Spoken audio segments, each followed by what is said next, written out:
começando na fé, ela tem algumas dificuldades para abrir o seu coração de uma maneira intensa e profunda. Algumas não, algumas já bateram lá no limite do poço, né?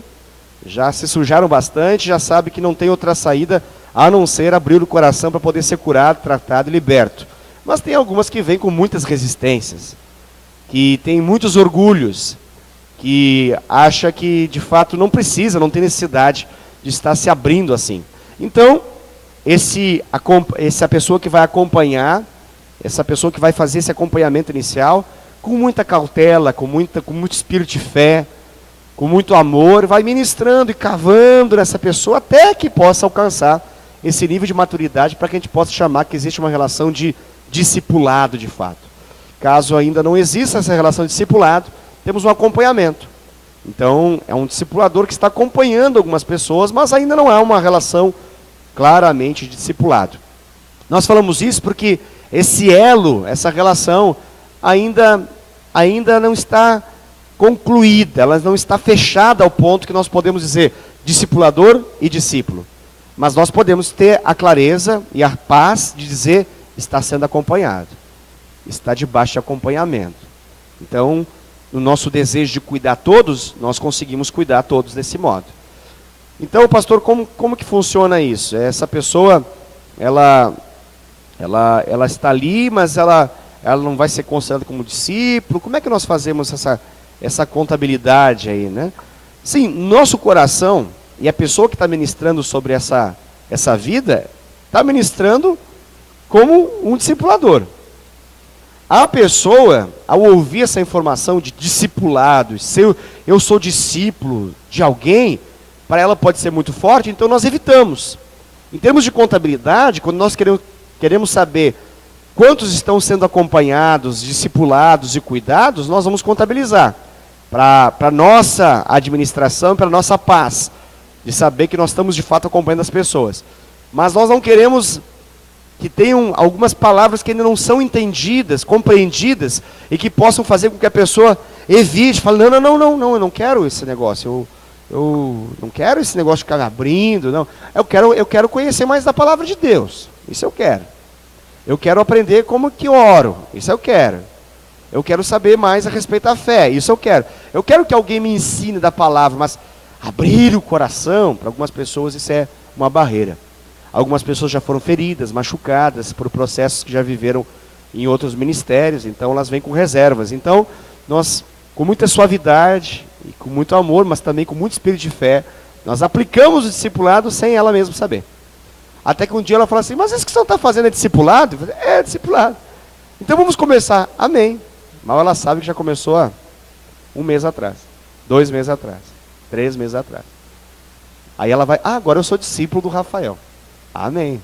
Para o Rafael já lidava como discipulador dessa pessoa desde que começou. Está dando para entender? Então, pastor, mas quem pode fazer esse acompanhamento? Alguém que está no contexto da célula, alguém que é membro comprometido daquela célula, alguém que já tem um testemunho claro da sua nova vida em Cristo. Ah, pastor, então não precisa ser só o líder de célula para fazer acompanhamentos com as demais pessoas, ou anfitrião, ou algum membro já velho da igreja, já tem aí seus 5 anos de igreja que precisa fazer. Não, pode ser pessoas mais novas, pode ser pessoas que estão há menos tempo na igreja, mas que já têm demonstrado uma vida comprometida com Jesus, que já têm demonstrado frutos do seu relacionamento com o Senhor, ao ponto que nós tenhamos paz como líder, de poder dizer, você pode acompanhar esse amado que acabou de chegar. Por quê? Porque às vezes a nossa célula está já numa condição de sobrecarga dos nossos discipuladores. Então, os nossos discipuladores às vezes já estão com 3, 4, 5 discípulos dentro do contexto da célula. Para eles é difícil acompanhar mais uma pessoa. Porém, tem algumas pessoas que ele está discipulando que, por mais que não tenham tanto tempo na sua caminhada, em termos cronológicos, tempo de fé, mas já tem maturidade suficiente para poder ser bênção na vida de outra pessoa. Essa pessoa está apta a poder acompanhar uma outra. Um homem com homem, obviamente, uma mulher com uma mulher, obviamente. e já vai se estabelecer uma relação que tudo nos leva a crer que vai ser uma relação de discipulado. Então, essa é a lógica. Por exemplo, vamos imaginar que no contexto da célula, uma pessoa está frequentando a célula, é membro da célula, e o Espírito Santo, por meio da palavra, tem ministrado, tem quebrantado, frutos estão vindo à existência, não significa que é perfeito, tá bom? Isso é muito importante, até o pastor não é, o pastor Eibilber também não é, parece, mas não é perfeito. Parece muito perfeito, mas não é. O pastor Luiz Chade também beira a perfeição, mas não é também perfeito. A gente descobre eventualmente que não é perfeito. Se você caminhar um pouco mais comigo, você vai ver que também não sou perfeito. Torço para um time que está muito imperfeito.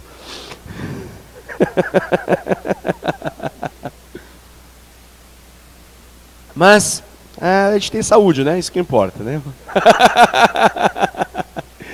Então, temos imperfeições, não estamos falando que para ser discipulador temos que ser perfeito. Não é essa a questão. Mas estamos nos relacionando com aquele que é perfeito, que é o Senhor. E Ele tem nos transformado, tem nos feito viver de fé em fé e tem manifestado a sua glória, de glória em glória a cada dia em nossa vida. Então isso nos gera um fruto e nos dá essa autoridade em Deus de poder cuidar de vidas. Então isso vale para todos nós e também para aqueles que estão há menos tempo caminhando conosco. Vamos imaginar então um caso de um irmão que está há 5 meses, 4 meses na célula, mas é frequente. Não é aquele que vem ocasionalmente, não é aquele que choveu não vem, sei lá, deu uma dor de cabeça não aparece, fica e não avisa porque não veio. Não estou falando de pessoa descomprometida, estou falando de gente que está ali, independente do que está acontecendo, está ali, ok? Essa pessoa, que ela está sendo ministrada. Na medida que os frutos já estão aparecendo, a vida com Deus está se manifestando, ela pode acompanhar alguém que ela mesma trouxe. É muito comum com a pessoa que está há 4, 5 meses na célula, já traz outras pessoas.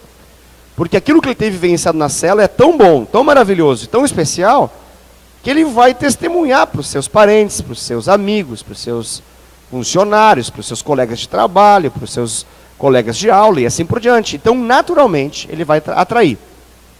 Então, talvez alguém pense assim, essas pessoas que ele trouxer precisam ser cuidadas por quem? Podem também ser cuidadas por ele mesmo. É possível, desde que eles tenham, então, já um nível adequado, mínimo, suficiente, de um bom testemunho. Não é perfeito, tem áreas de tratamento, como todos nós, mas já pode cuidar de vidas. Amém? Isso é muito importante, porque senão nós não crescemos como célula. Porque uma célula não cresce, só o líder discipula todo mundo. Imagina uma célula com 12 pessoas, sendo que dessas 12, 8 são discipuladas por aquele líder e 4 são discipuladas por um dos seus discípulos principais. Essa célula está comprometida no seu crescimento. É importante que cresça o número de discipuladores na célula também. Na medida que a célula cresce, é extremamente importante que os discipuladores, são esses líderes poderosos que Deus está levantando, também cresçam. Essa é a garantia de um enxerto para 2 células. É a garantia de que nós vamos ter no futuro não apenas uma célula boa, mas 2, e a multiplicação vai dar certo. Amém? Então, pode passar o próximo slide, por favor, Adriano. Ainda no tema como garantir uma boa integração, membros ativos e frutíferos foram conquistados porque as pessoas se interessaram por eles. Membros ativos e frutíferos foram conquistados porque foram convidados para almoçar ou fazer outras refeições nas casas dos líderes ou de outros membros mais antigos. Ou seja, isso aqui está só mencionando aquilo que a gente sempre tem falado, que os nossos relacionamentos passam por esses momentos. A gente fala sempre de comida, né? Que coisa, essa comida nos persegue mesmo, né? Refeições está sempre nessa história. Mas é uma benção demais esse negócio, é bom demais esse negócio, né? Às vezes eu fico imaginando que os demônios têm muita raiva da gente, porque eles não podem comer, né? A gente pode, né? Aí eles ficam lá possuindo vidas, e o que eles pedem lá no Umbanda? Quero pipoca, cachaça, feijão. Não come nada. Não come nada. Se passa um andarilho lá, na fome, desesperado, que ele vai lá, cata, pega e come. E o demônio que pediu, falou que queria comer, não come. Tristeza, né? Não é fácil ser demônio, não.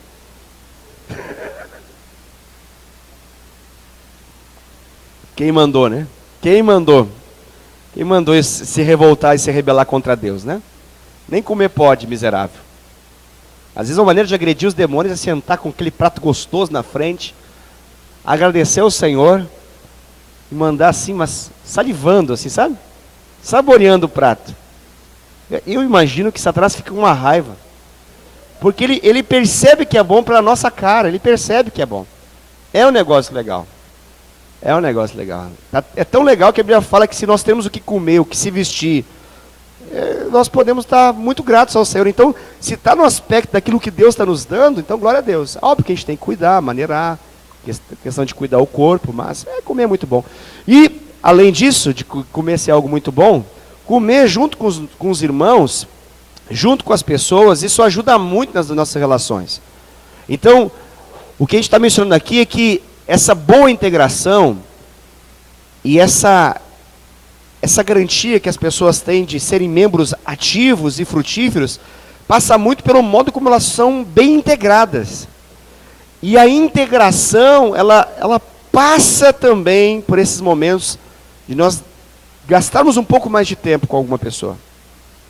É interessante, qualquer lugar que você for, quando você quer fazer uma integração com gente, botam comida na história.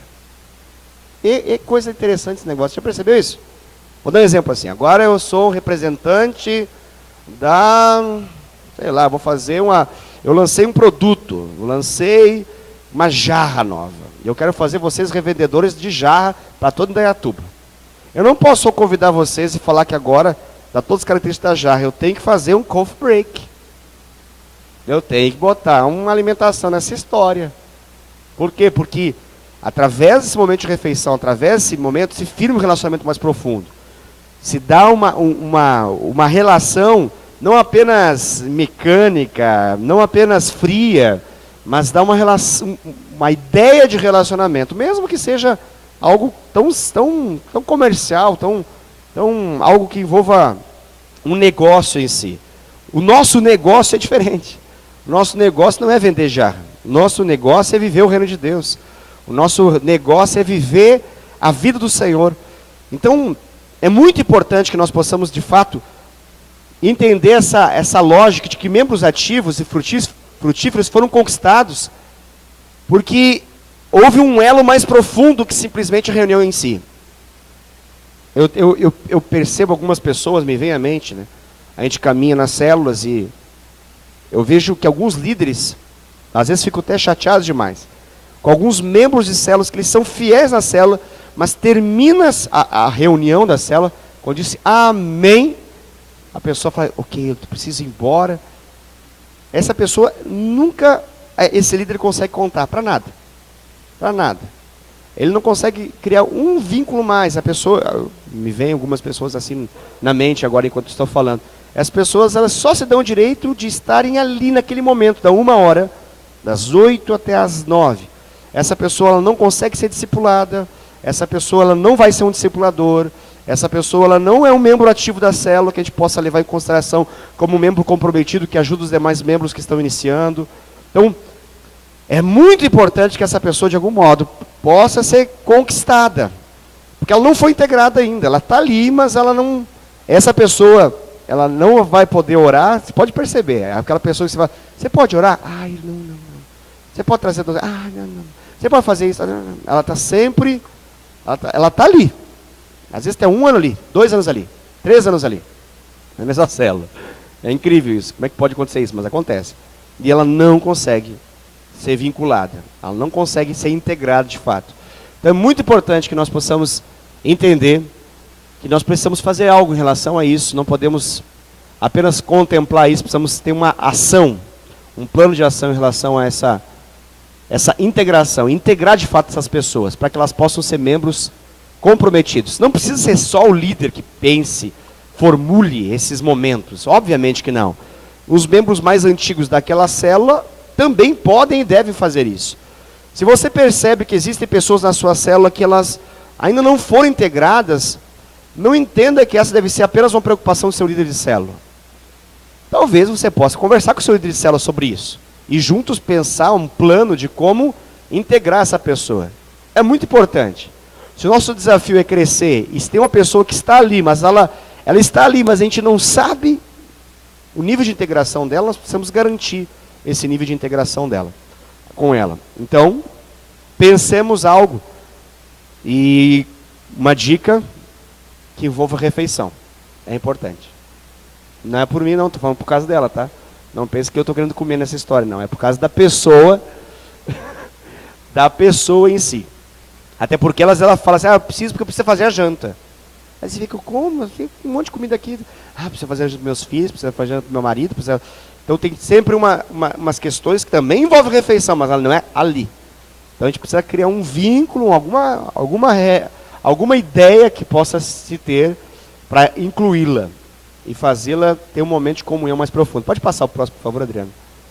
Ainda no tema como garantir uma boa integração, membros ativos e frutíferos foram conquistados porque as pessoas da célula e da igreja se preocuparam com as suas famílias. Também porque sentiram que as pessoas demonstraram genuíno interesse por eles. Quando as pessoas são amadas e valorizadas, suas mentes e corações se abrem para aquilo que temos a dizer. Isso é fato, concreto. Uma vez que a pessoa se sente amada, ela se abre. É simples assim. É simples assim. Todos os níveis de relacionamento. Quando nós analisamos o amor ele atrai uma resposta. O amor, ele desarma e ele abre o coração de qualquer pessoa. O amor, ele é irresistível. O verdadeiro e genuíno amor, ele é irresistível. Ele constrange. Não constrange no sentido de fazer com que a pessoa se feche, mas ele constrange a pessoa a se abrir. É inevitável. Não há como negociar com esse amor. É incrível isso. Eu tenho certeza que você entende isso, porque você tem esse amor. Esse amor ágape foi derramado sobre a sua vida por obra do Espírito Santo. Então você já tem vivido isso. Eu só estou chovendo no molhado aqui para você. O verdadeiro amor, ele traz resultados. Uma vez que ele é vivenciado, ele desarma, ele quebra as barreiras e faz com que a pessoa possa se abrir. Então, a nossa real preocupação deve ser justamente por esse genuíno interesse ali que está mencionado e grifado, ele está em negrito. Essa preocupação, essa demonstração clara de amor. Eu tenho percebido isso, assim, eu fico muito feliz quando acontece essas situações, essas mobilizações que existem, e principalmente em função da célula, e é muito bom quando acontece isso, para demonstrar esse amor para as pessoas. Quando uma célula ela percebe as necessidades, independente de quais sejam, as necessidades que existem para essas pessoas principalmente, as pessoas que ainda estão sendo integradas, ainda precisam ser consolidadas no contexto da célula. E aquela célula olha com uma atenção e ela se torna prática nesse amor. Isso é muito importante. O amor, ele exige prática. O amor declarado é bom. É muito gostoso ouvir de alguém que diz para nós, olha, eu te amo muito, você é muito especial, eu admiro você, eu sou muito feliz de ter você como meu irmão. É muito gostoso de ouvir isso. Gente que declara isso para a nossa vida. É muito bom, mas o amor ele necessita prática. O amor é como a fé, precisa de obras. Eu não posso simplesmente viver uma vida dizendo que amo se não provo esse amor na medida que eu me sacrifico, na medida que eu perco para o outro ganhar, na medida que eu fico sem para o outro ter. Essa é a lógica do amor. O amor ele tira para dar. O amor ele morre para o outro viver.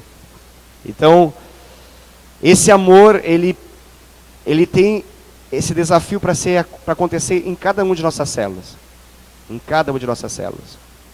Pastor, como é que a gente vê esse amor, pastor? Quando as pessoas falam que estão passando fome? Não. Quando as pessoas elas pedem para orar. São situações de amor. Por exemplo, eu queria que orassem pelo meu primo. Meu primo está no AOC. Alerta. Eu posso falar assim, vamos declarar que nós amamos o primo. A gente pode falar assim, nós amamos o primo, Senhor, e por isso oramos por ele. A outra coisa é você conversar com essa pessoa depois e falar assim, qual é o horário de visita no AOC? É das, sei lá, vamos chutar, é das 7 às 8 da noite. É um exemplo, né? Ok, então amanhã eu vou lá. Aí amanhã você vai lá. E a pessoa possivelmente esteja lá. E ela vai saber, opa, esse negócio não é diferente esse negócio aí.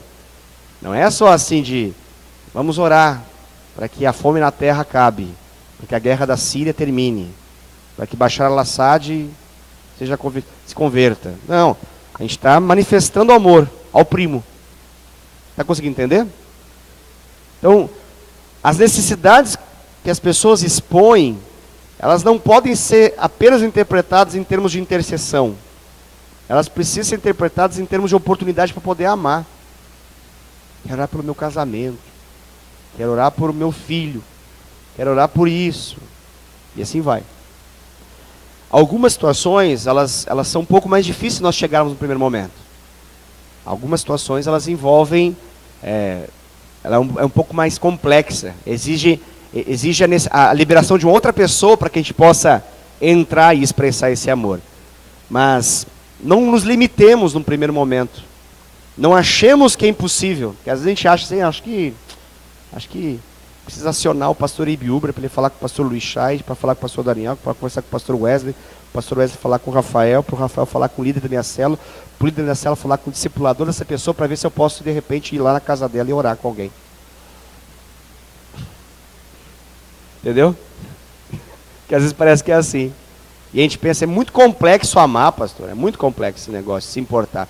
Então vamos ficar só na intercessão. Ficar só nessa intercessão. O que eu estou querendo dizer com isso? A célula é a igreja. A célula é a igreja. Os problemas da célula são os problemas da sua igreja. É isso. Então, assim como nós aqui, eu não consigo fazer tudo, não tenho essa habilidade de conseguir fazer tudo. Então eu conto com os meus supervisores. Eles me ajudam. Muito ou quase tudo. Eles são demais, são fera demais. A mesma coisa na célula. O líder de célula não vai poder fazer tudo, não tem como fazer tudo. Não tem. Então ele precisa contar com seus líderes poderosos. Quem são esses líderes poderosos? São aqueles que um dia recebem uma revelação e vem um anjo e escreve na testa assim, líder. Às vezes parece que é assim, né? Fernandinho acorda com uma... olha no espelho, líder! O anjo falou! Bom que fosse, né? A gente não precisa orar, não precisava acompanhar ninguém, não precisava fazer nada. Só uma declaração do anjo, pronto, resolvia tudo. Acordava com um selo de líder na testa. Né? Imagina se fosse assim, mas não é. Como é que as pessoas se tornam líder, pastor? São as pessoas que fazem. É assim. Né? Pastor, mas elas não têm que ser não, elas só fazem. Elas fazem aquilo que os outros acharam que deveria fazer e não fizeram. É só assim. É assim que se torna líder. Líder está muito...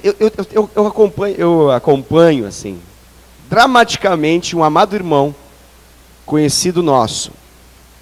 Esse amado irmão, ele foi meu discípulo. Eu conheço ele. Eu conheço o grande potencial que é na vida dele, mas eu também conheço as inúmeras limitações que ele tem. Ele não é nada convencional. Absolutamente nada convencional ao que ele faz hoje no planeta Terra. Está longe de ser.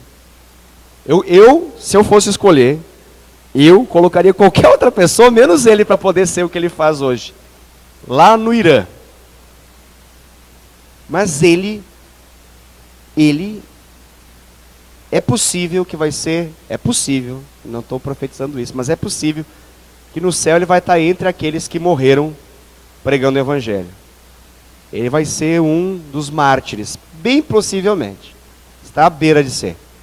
Esses dias atrás a gente estava orando de madrugada por ele, porque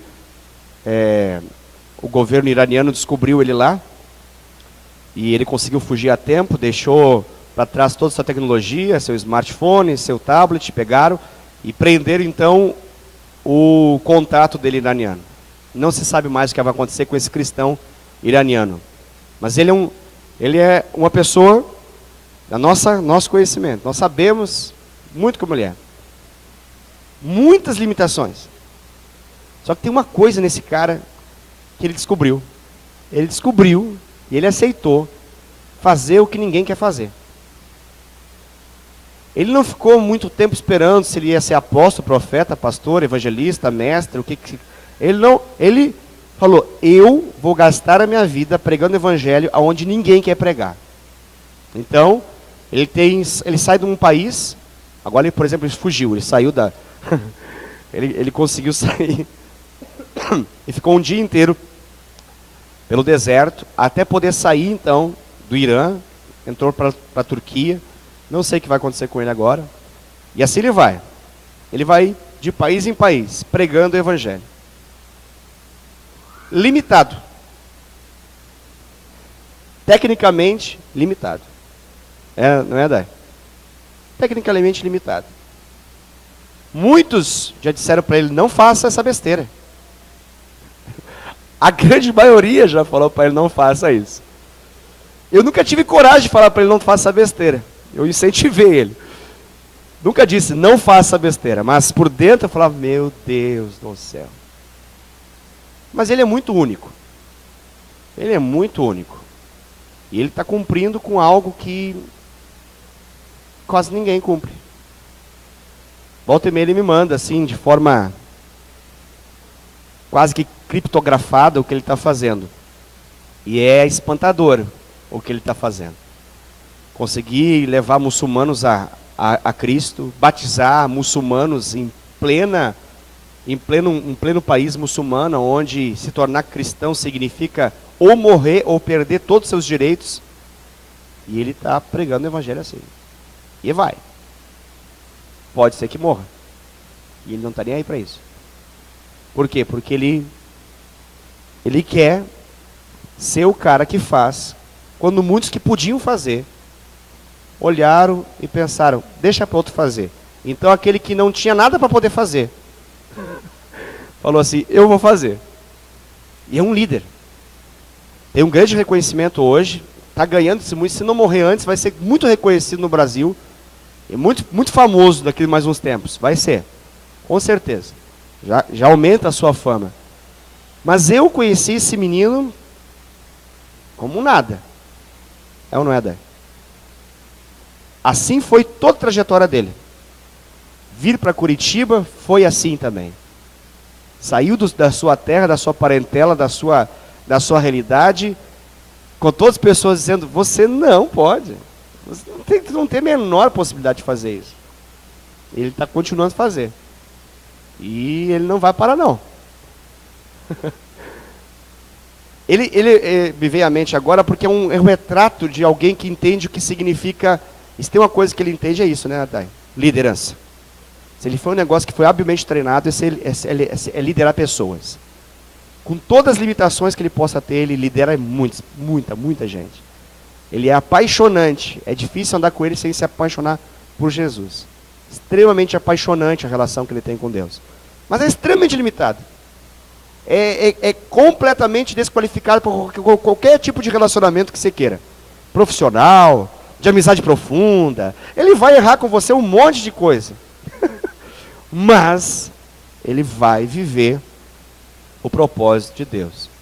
Ele decidiu isso. E Deus o honra. Faz o sobrenatural acontecer. Ele está vivendo um nível que ele impõe as mãos sobre os enfermos e eles são curados das mais diferentes situações. Por que ele faz isso? Porque um dia ele orou. Não deu nada certo. Aí ele continuou orando. Não deu nada certo. Aí ele leu um dia sobre Smith Wigglesworth. E Smith Wigglesworth pegava os defuntos, levantava para cima e falava assim: ressuscita! Aí começaram a querer bater no Smith Wigglesworth. Imagina, você quer descer o caixão, o cara pede para levantar um morto para poder ressuscitar. Até que um dia, de tanto insistir, começou a ressuscitar mortos. E Smith Wigglesworth é um avivalista reconhecido na história como um dos homens que mais ressuscitou pessoas mortas. Ele descobriu que a insistência em querer obedecer à vontade de Deus dá certo. Então, eu andava com ele. E ele vivia essas realidades. De pegar uma perna de uma pessoa que tem uma perna mais curta e puxar assim. Aí você pergunta, como é que você faz esse negócio? Eu disse, não sei. Desqualificado de tudo, irmãos. Não é assim, não. O cara é... Não, normal.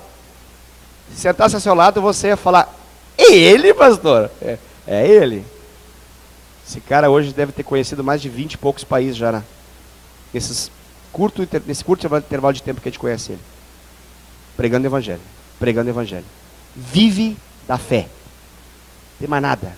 Não tem onde cair morto. Se morrer agora, vão jogar ele numa vala, porque ele não tem nada. Nada. Tudo que ele tem é o que Deus deu para ele. Estou dando um exemplo de alguém que entende esse detalhe de que líder é alguém que serve, que faz a coisa, que faz, e não fica simplesmente olhando. Era muito difícil ser um discipulador e um pastor sobre ele, porque ele tinha uma carga no coração de inquietação com a igreja. Ele era muito inquieto, extremamente inquieto, extremamente inquieto. Ele ficava inquieto no Tadel, ele ficava inquieto num culto. A vontade que ele tinha de pegar a igreja e fazer assim, acorda. Ele tinha um comichão interno por crentes paralisados. Ele não conseguia. A frustração dele era saber, a gente ficava sempre amando. Ele tinha muita dificuldade com isso. Um clássico evangelista, né? Ele é aquele que abre a porteira, vai abrindo caminho, mato no peito. Ele é assim. Ele tinha muita dificuldade. Aprendeu, obviamente, graças a Deus, muita coisa. Mas o perfil dele é para viver o que ele tem vivido hoje. Abrir caminho para que a igreja do Senhor possa avançar sobre a terra, em lugares mais terríveis. Há 2 meses atrás, ele estava num lugar aqui, assim, ó. Aqui estava ele. Ele saiu desse lugar e veio um homem-bomba. Matou 40 e poucas pessoas nesse lugar. Isso passou na televisão, um tempo atrás. Ele estava nessa esquina, onde o homem-bomba explodiu. Ele era para morrer ali. Se era para ele ou não era, não sei. Mas ali aconteceu isso. Então, esse é o ambiente onde ele vive. Um ambiente assim bem interessante. Eu falo isso, querido, porque cada vez que eu ouço algo, vejo algo, ele me inspira. Porque eu sei que olhando em termos de avaliação, ele não está nem próximo de ser o melhor dos melhores. E ele sabe disso. Mas ele decidiu ser usado por Deus. Ele decidiu. Isso é que importa. Eu falo isso porque às vezes nós ficamos muito assim, pensando, mas eu não sou tão capacitado, eu não tenho tanto tempo da fé. Eu não tenho, esse menino deve ter de fé. Se tiver 8 anos de fé, é muito. Deixa eu ver, não, um pouco mais. Por aí. Se chegar a 10, não sei. É isso aí. É tudo que ele tem. Ele fez, nesses 10 anos, o que igrejas não fazem em século. Ele já fez. E eu me lembro dele conversando comigo lá atrás, falando a respeito disso. De uma frase que se movia em relação a justamente essa ideia de que Deus está à procura de pessoas que fazem. De gente que não espera as melhores condições para serem feitos, mas gente que faz e Deus respalda por trás.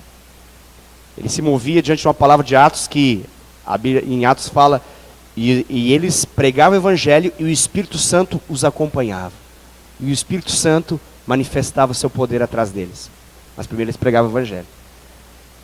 E essa tem sido a realidade da vida dele. E eu quero falar todo esse testemunho que eu acabei de falar para vocês, para poder dizer que nós como igreja precisamos entender isso também. Tem muita coisa que não acontece, só não acontece porque a gente não acontece. Tem muita coisa que não acontece porque a gente não provoca acontecer. Tem muita coisa que não está melhor, não é porque Deus não quer ou porque a crise chegou no Brasil e complicou tudo. Não, não. É porque a gente entra em crise muito fácil. E a gente desiste muito facilmente. E a gente não faz uma série de coisas que a gente sabe que deveria ter feito. E a gente fica protelando, procrastinando, postergando uma série de coisas que a gente deveria já ter feito há muito tempo atrás na célula, com algumas pessoas no nosso contexto da célula, em visitar algumas pessoas que a gente teve visitado e não visitou, em evangelizar algumas pessoas que a gente sabia que deveria ter evangelizado e não evangelizou, em cuidar melhor de algum discípulo que está escapando e a gente acha que é mais fácil carimbar ele como um mau discípulo, e a gente vai deixando, e um dia chega e a gente fala assim, a célula não está boa, não. As coisas não estão acontecendo. Não acontece, pastor. Não acontece. Por que será? Será que o diabo está se levantando? Não, o diabo está se levantando, é você que está parado. Às vezes o diabo não está nem levantado, não. É só a gente entrar naquele momento de tipo, não vou fazer. Vamos deixar acontecer. Eu falo isso, querido, porque é possível, e até fácil de que nós possamos facilmente entrar num automático de célula.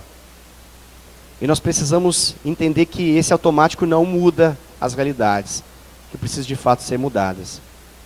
Não fique em paz, simplesmente por ter célula que acontece toda quarta-feira. Não fique em paz, em simplesmente ter a garantia de que você não tem um discipulado e do discípulo. Você só isso acontece. Você só tem reunião e discipular, tem reunião da quarta-feira. Qual tem que ser a crise por viver entre outras coisas. Nós precisamos dessa crise. Eu não sei mais de Deus. Eu sei por ver grandes coisas. Afinal de contas, somos né? Nós somos igreja, nós somos grandes. A empresa, são com nós não temos que usar de Deus nas nossas vidas. E através de Jesus. Queridos, fica de pé.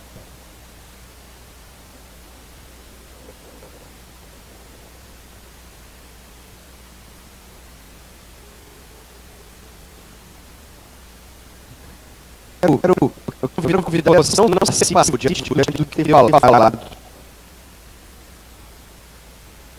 E nem responsabilidade. Se você falou algo com essa noite, assuma isso diante do Senhor, e diz, Senhor, eu quero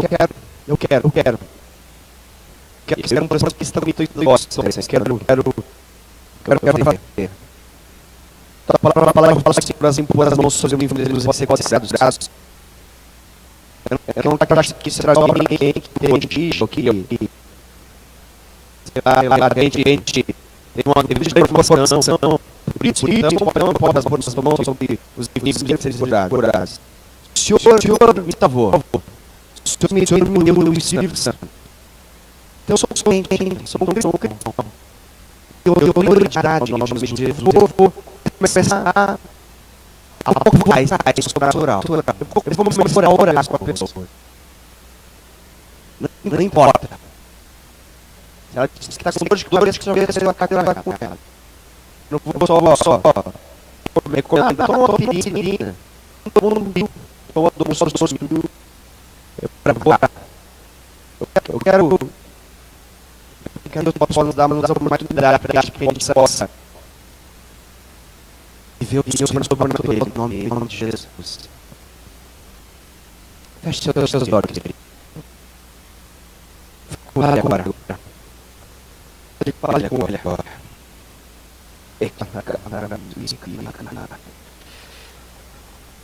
Senhor. Eu dei um exemplo de um amigo meu. Esse jovem, ele está vivo. Sobre isso, exato pensamento. E lá atrás, ele decidiu que ia graças à vida dele. Levou a professor de pessoas ao céu. Ele disse que a vida dele ia pegar a pena.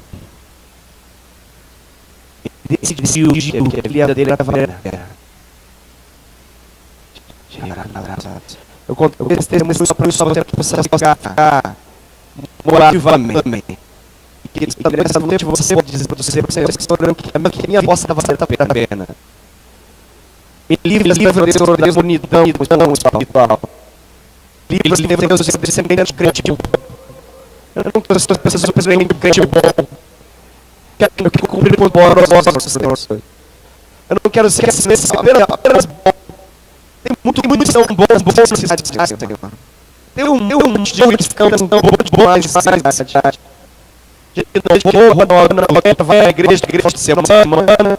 Gente zima, ouve um pouco de pregações, mas sinceramente, junto com o propósito, Senhor, eu quero ir com o teu propósito, Senhor. A minha vida para glória, Senhor. Você pode dizer para ele. Eu explico que eu apenas você.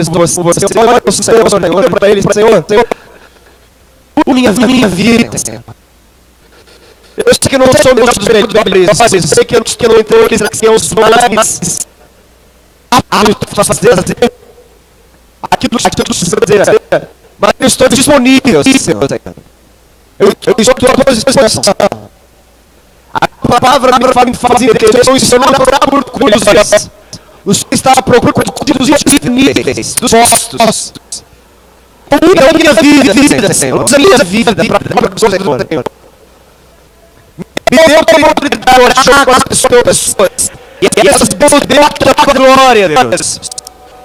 Me deu a oportunidade de pôr minhas mãos pela fé. A existência que eu existe. Me deu a oportunidade de estar as minhas palavras, as minhas sensações. Vamos levar muito ao Senhor. Precisa de Pai, porque as pessoas fazendo assim, entre as suas vidas, e me dê a oportunidade, Senhor. Me dê a oportunidade de falar. E que a tua palavra seja, Deus, as palavras escravas do céu. E que o Espírito Santo contença essa vida. Que eu dante coisas.